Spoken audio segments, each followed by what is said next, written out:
Simple English mizo YouTube channel tangle Facebook page reng vai noi searching chibai fekule voina hianin nitin kan mantang ka nge theitur sap tonga zona kan siam dan tur le ti chuanin engtin nge chu zona chu kan chanang ti voina hian kan sir don ani all sam takin kan siranga ti chuanin nangpon all sam takin I thiam don ani thiam all don wangin atop thlengin lo en la ti chuanin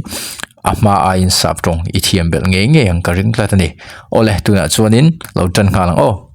tuna video mai muang hianin number somli parukna li sari li ria li ko te hi voi ni theu ko lo soinga ti chuanin voi ni ka soina ka rolin lo soitum ro ti chuanin ithiam ve don ani tan ngalang somli parukna are you thirsty omje chu itui halem tina ani mai ni Liserina, yes, I'm thirsty. Oh, katui hal tina anyway ni. Somli parina, are you hungry? Irila tramem tina anyway ni. Somli pakwana, no, I'm not hungry. Omje chu I karila tramlo tina anyway ni. Retiam tro. Ole. Ani chuanin somli parukna tanga li ko na thleng hi api takin li rukna le li ri na hi zo na comment kalo soinga ti chuanin li sari na le li ko na manghianin min chang ro oi manem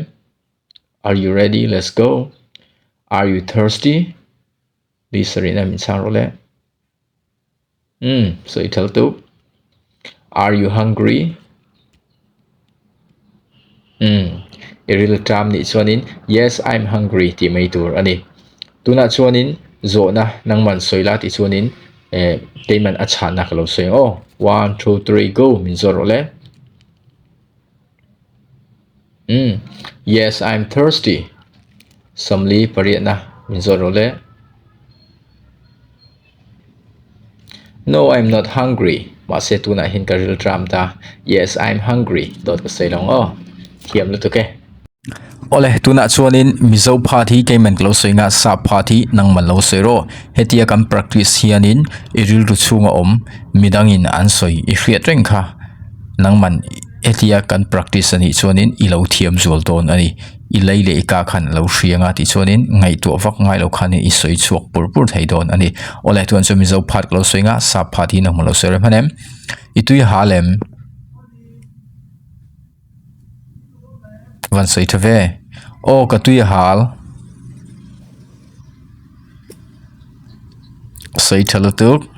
erila tramem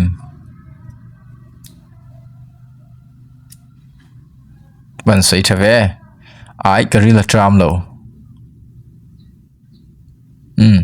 erila lo tram ta o karila tram sapron sei chinte yes I'm hungry ti mai tur ni thiam lu tuke mai son sakhle mai somnga na tanga somnga pathum thleng hi voi ni theu ko lo soinga ti chuanin voi ni ka soina ka rolin lo soitum vele roi manem let's go is she pretty omje ju a male time tina ani mai ni mai chia o ti chuanin somnga pakhana of course thachiange a tina ani mai ni somnga panina are they fair an ngawem tina ani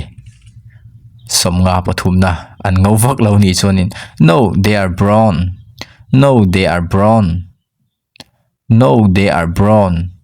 omje chu ai an ukdeu ti mai tur ni an hangai no bai ti da pon kan sei theng chu tro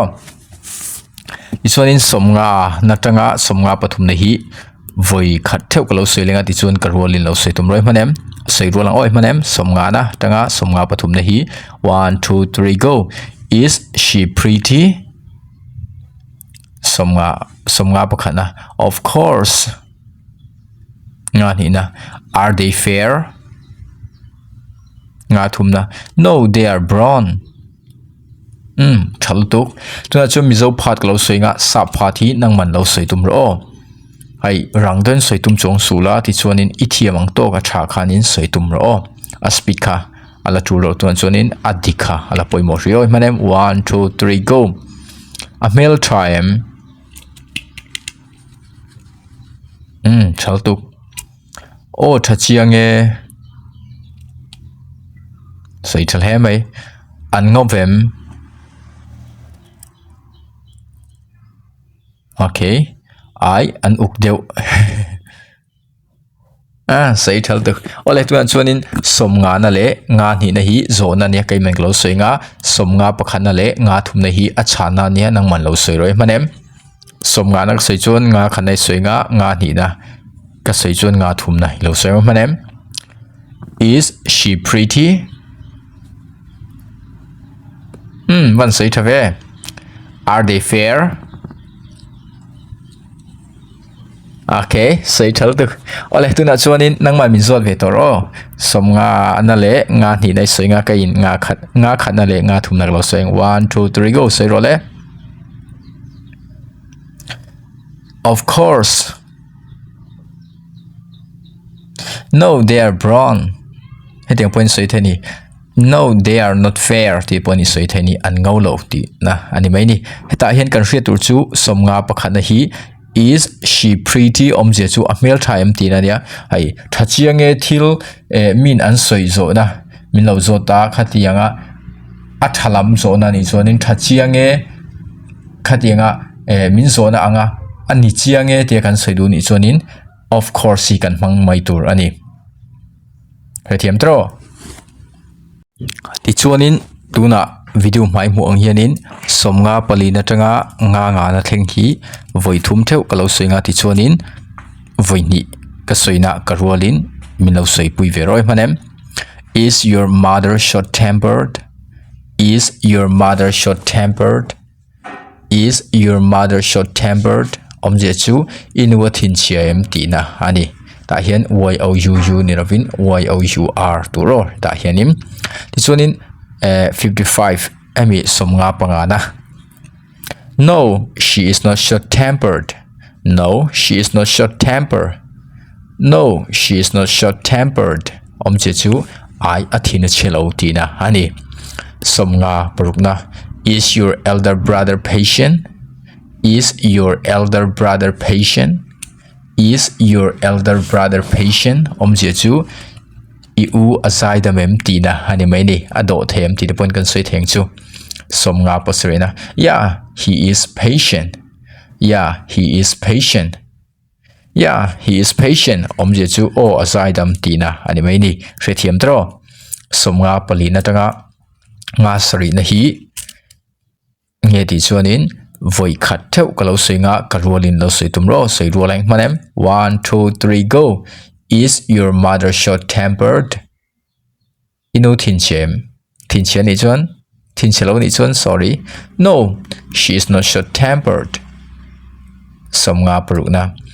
is your elder brother patient iu asai da mem tina ani somnga parina asai dam ni chuan yes he is patient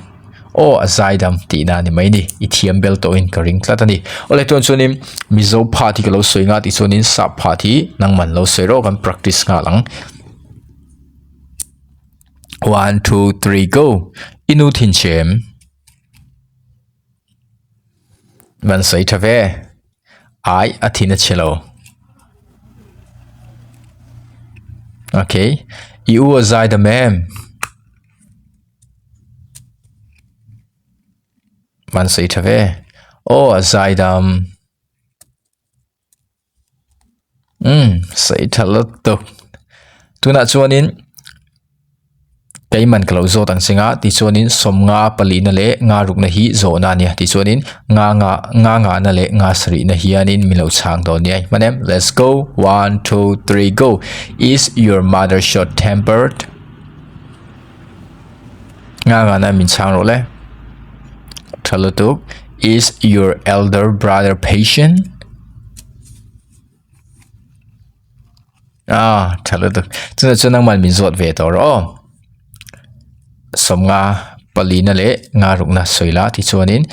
kain nga na le nga srina kalo sei ve le thung 1 2 3 go min zoro le no she is not short tempered ngaruk na min zot le role yeah he is patient van thiam thei ve o mai son chak hle mai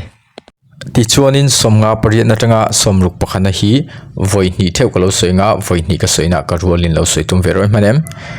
is your younger sister mischievous is your younger sister mischievous omje chu inawa harem tina ani mai ni somnga pakona no she is not mischievous no she is not mischievous omje chu ai ahar lo tina ani mai ni ti chuanin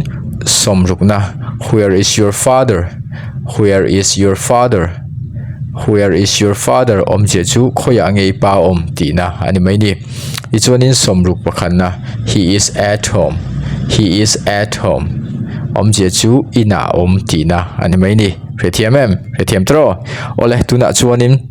tuna chuan miso phathi kemen klo soinga sa phathi nang malo soi manem inaw harem ban soi thave somnga pakona ai ahar lo soi thal tu somrukna khoya nge ipa om ban soi thave okay ina om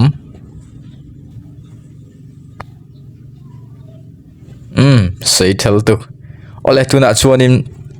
somnga pariat na le somruk na hi zo na nia kaiman kalo soinga nga ko na le somruk pakha na hi acha na nia nang man lo soi roi manem 1 2 3 go is your younger sister mischievous okay thalo tu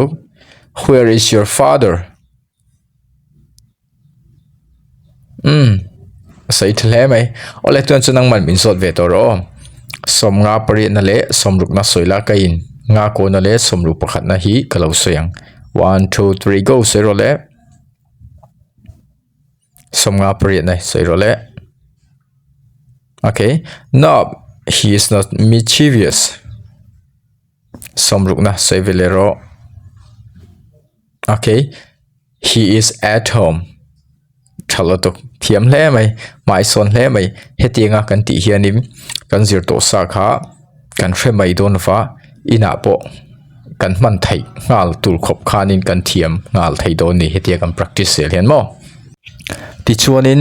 somruk pani na tanga runga na thleng hi tuna chuanin voini theu kalo soinga ti chuanin ka rolin voini ka soina lo soi ve tum roi manem somruk pani na where are you going where are you going omje chu khoya ngei kal don tina ani mai ni somruk pathumna I am going to Ruata's house I'm going to Ruata's house omje chu Ruata ina kakal don tina ani mai ni ruati kalotia ruata turo somruk palina where is your mother going where is your mother going inu khoyange kaldon tina ani mai ni ti chuanin somruk pangana my mother is going to the market my mother is going to the market omje chu kanu bazara kaldon tina ani helai question mark lo da hi adik lo ni full stop chautur ani ole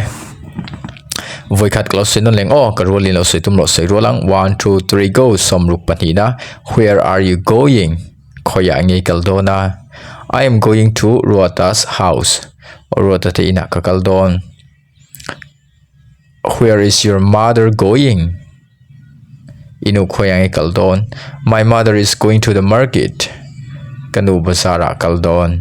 okay thal tuk ole tuan so mizo phat lo singa sa phathi nang man lo sorry manem khoya in kaldona khoya nge kaldona sei thal tuk Ruata ina kakaldon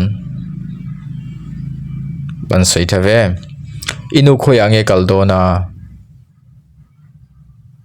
sei thal tuk kanu bazara kaldon ban sei thave sei thale mai ole tuna suan somruk pani na le somruk pali na hi keiman klo soinga zo na nia somruk pathum na le runga na hi nang man lo soi roi manem 1 2 3 go where are you going Say thal tu. Where is your mother going? Okay, say thal tu.